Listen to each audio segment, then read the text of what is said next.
Bom dia, pessoal. Se em vez de 15 minutos eu tivesse 15 segundos para deixar uma mensagem para vocês, eu acho que a mensagem seria que existe muita coisa boa acontecendo na educação do Brasil.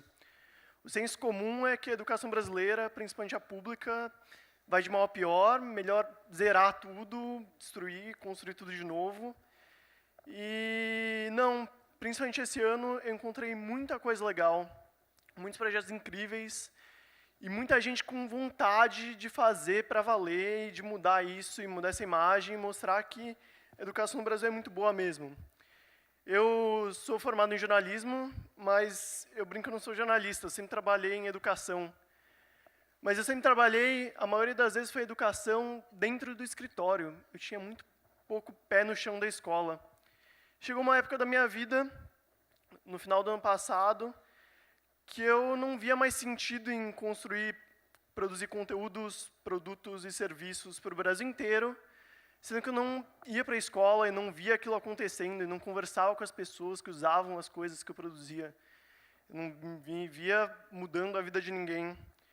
E então eu decidi criar o Caindo no Brasil, botei uma mochila nas costas e fui viajar. Eu fui para 58 cidades. O que eu queria ver era eu queria conhecer as realidades brasileiras. Mais do que educação, Paulo Freire mesmo sempre disse que é importante conhecer as realidades. Então, eu chegava na cidade, andava pela cidade, estava aberto para ouvir as pessoas e buscava conhecer práticas que realmente fossem diferentes, que trouxessem soluções criativas para os desafios que a gente tem hoje. Ou histórias de pessoas que ensinassem coisas novas para a gente em educação, ou coisas que a gente muitas vezes não lembra. No total foram 5 meses. Comecei em Belém e fui descendo até São Paulo, tudo de ônibus, trem, barco. Foram 17 mil quilômetros. Eu calculei mais ou menos 12 dias dentro de algum meio de transporte. Mas o mais legal foram as histórias e as práticas que eu vi pelo caminho. Saí de São Paulo com uma lista de 30 escolas, práticas e histórias de pessoas para conhecer. E chegando no lugar, chegando nas cidades, eu percebi uma coisa que hoje parece óbvia, mas na época não era. Quem mora em São Paulo não conhece a prática que pode ser mais interessante em Jericoacoara, lá no norte do Ceará. Quem mora em Jericoacoara, sim, conhece essa prática ou essa história de pessoa. Então eu comecei a conversar com o dono do hostel, com a moça do museu, com o garçom do restaurante, e contar essa minha história, que eu queria conhecer as realidades e que eu queria conhecer práticas que realmente fossem diferentes. Uma escola tradicional, aqui tem um monte, eu não preciso, lá em São Paulo, no meu bairro, tem várias. Escola que falta banheiro, também, não precisava ir até Palmas para encontrar uma escola que falta banheiro. E ninguém precisa ficar sabendo disso também, porque já está na mídia a rodo. E com isso eu tirei 2 conclusões principais. A primeira é que todas essas 30 práticas que eu conheci, que a maioria eram locais ou regionais, coisas que muitas vezes o Brasil não conhece, que eram muito mais interessantes do que as práticas que estão no meu papel, são ligadas por uma coisa que a gente está cada vez mais popular, chamada de educação viva, que é uma educação que forma para a sociedade, forma para o mercado de trabalho. Hoje em dia, a sociedade exige um cara que saiba trabalhar em grupo, saiba falar, saiba dialogar, saiba ver o outro, autônomo, responsável. E muitas vezes a escola não consegue preparar e entregar esse cara para a sociedade, muito menos para o mercado de trabalho. E é um grande problema. Um dia me deram uma tarefa para eu fazer, eu fiz, e eu fui mostrar para minha chefe para ver se estava certo. E ela falou, não, eu te dou autonomia para isso. E eu me desesperei, porque nunca tinha ganhado autonomia para nada, para entregar direto para o cliente. Outra coisa que eu vi, que eu constatei, é que educação acontece em qualquer lugar. A educação acontece numa casinha, que a gente costuma chamar de escola. Educação acontece embaixo de um pé de manga, como diz o Tião Rocha. E Paulo Freire aprendeu a ler e escrever no quintal dele.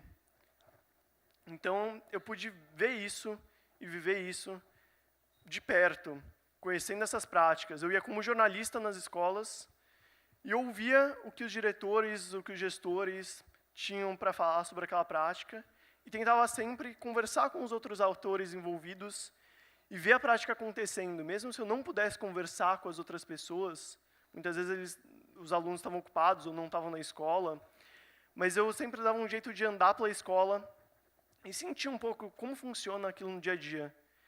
E aqui eu vou trazer breves cases para mostrar que esses valores da educação viva podem ser aplicados em várias escolas. Você não precisa ter uma escola hiperalternativa para isso.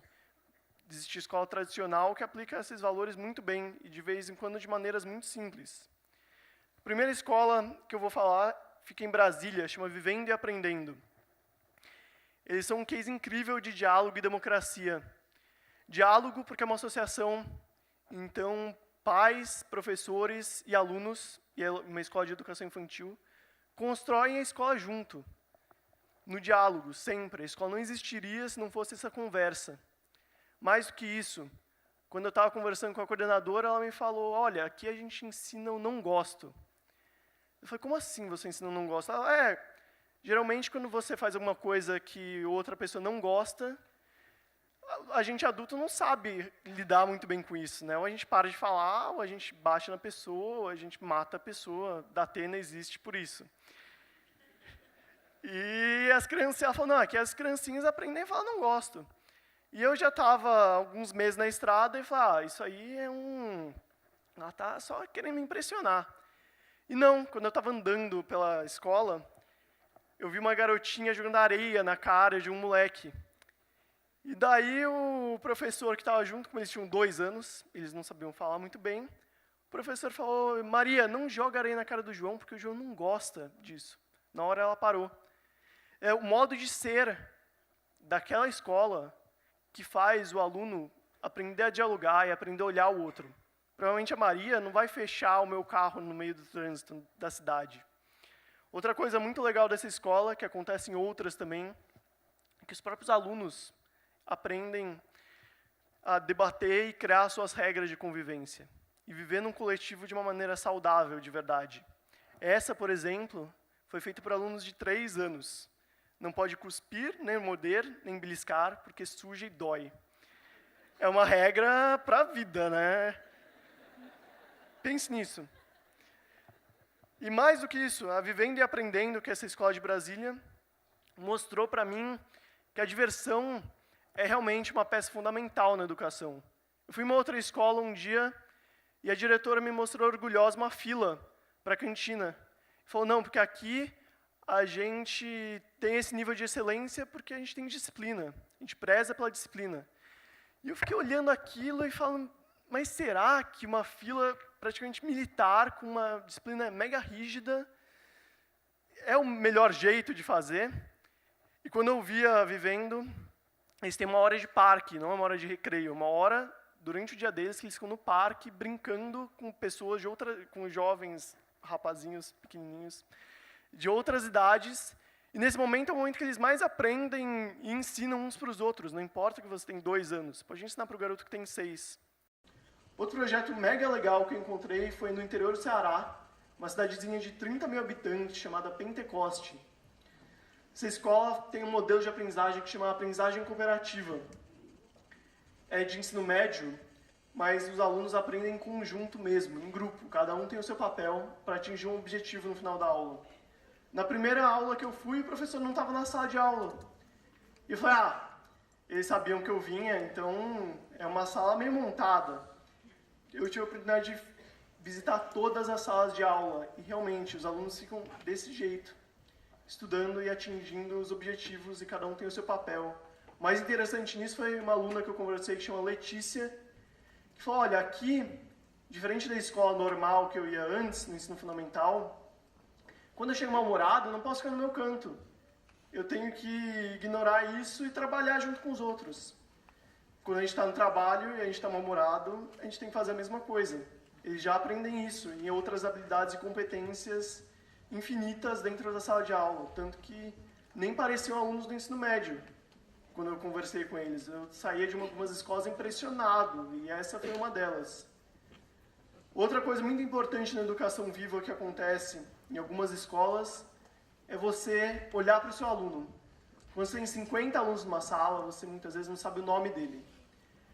Se você não sabe o nome dele, você não sabe o que ele faz, você não sabe o que ele gosta, as habilidades e competências. E essa escola em Brasília também faz isso. Os professores são sensíveis para olhar para cada aluno. E chegou um garotinho, a diretora me contou que chegou um garoto de 9 anos, não sabia ler nem escrever, depois de ter passado por vários métodos de ensino. E a professora perguntou, acho que foi a primeira vez que alguém perguntou para ele isso, o que ele queria ser quando crescesse. E ele falou, eu quero ser elegante. Elegante como dançarinos de tango. Se não foi a primeira vez que ele foi perguntado sobre o que queria ser quando crescesse, foi a primeira vez que alguém ouviu e levou em conta isso. A professora usou o tango como tema gerador da alfabetização. Em 2 meses, ele estava alfabetizado, de acordo com o que me contaram. Eu ainda não conheço ele. Eu vou para Brasília em novembro, quero muito conhecê-lo, porque hoje ele é um advogado. E eu brinco que é um advogado tão elegante quanto dançarinos de tango.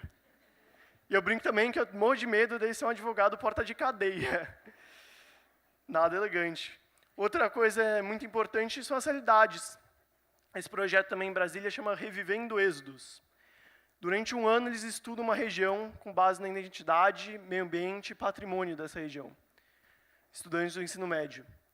E no fim do ano, eles com 15 dias andando por essa região e vendo o que eles aprenderam, na prática, eles saem da escola e fazem uma caminhada de 15 quilômetros por dia para olhar o que eles aprenderam, conversar com aquelas comunidades, as comunidades ensinam para eles, eles ensinam para as comunidades. Então, eles saem totalmente diferente do jeito que eles entraram, até para você ver a sua própria realidade, né? O que acontece no seu bairro? Você pode ser um agente de transformação no seu bairro, na sua cidade, né, no seu país. De tudo isso, eu tirei 2 conclusões. Primeira é que, realmente, você pode aprender em qualquer lugar. Você pode aprender na escola, na casinha, você pode aprender embaixo da árvore, você pode aprender aqui. E outra conclusão, mega importante, um dia eu estava no ônibus, indo para São João del Rei, em Minas Gerais. Chegou um senhor e começou a conversar comigo. E eu estava, a vibe da viagem era essa, conversar com todo mundo, e se a pessoa vem falar comigo, melhor ainda. E o seu Luiz começou a conversar comigo, contou que ele nunca pisou numa sala de aula, porque a escola ficava 2 horas de distância a pé da casa dele. E na época, ele tem uns 60 anos, na época não tinha ônibus. E ele era pobre, não conseguiu ir para a escola.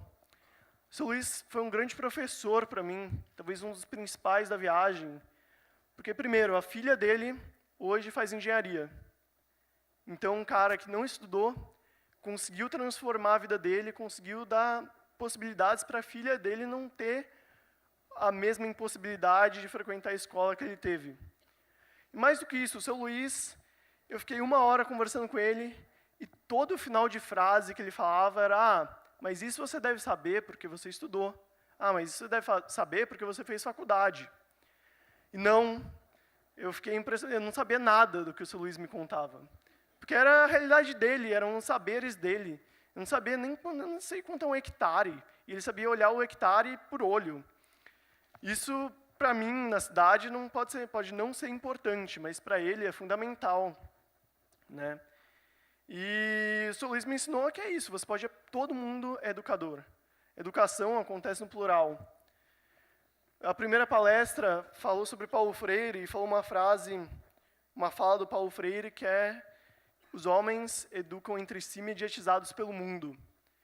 Então é bem isso, eu queria deixar com vocês essa provocação de que vocês podem ensinar e aprender em qualquer lugar, e vocês podem pegar e compartilhar esses conhecimentos e fazer coisas concretas que realmente mudem as suas vidas, mudem a vida dos outros e mudem a realidade, principalmente essa imagem da educação brasileira, que muitas vezes não é tão boa. Existem, sim, ótimas pessoas trabalhando, existem, sim, projetos fantásticos que têm que ser mais compartilhados, e essas soluções têm que ser olhadas e aplicadas em outros projetos, e inspirar pessoas para essa revolução acontecer. E vocês podem fazer isso aqui e agora. Olhar para o lado e perguntar, e aí, quem é você? O que você sabe fazer? Né? O que você pode me ensinar? o que eu posso te ensinar e o que a gente pode fazer junto. Eu acho que essa era a mensagem que eu queria deixar. Ainda bem que eu não tive só 15 segundos. Obrigado, pessoal.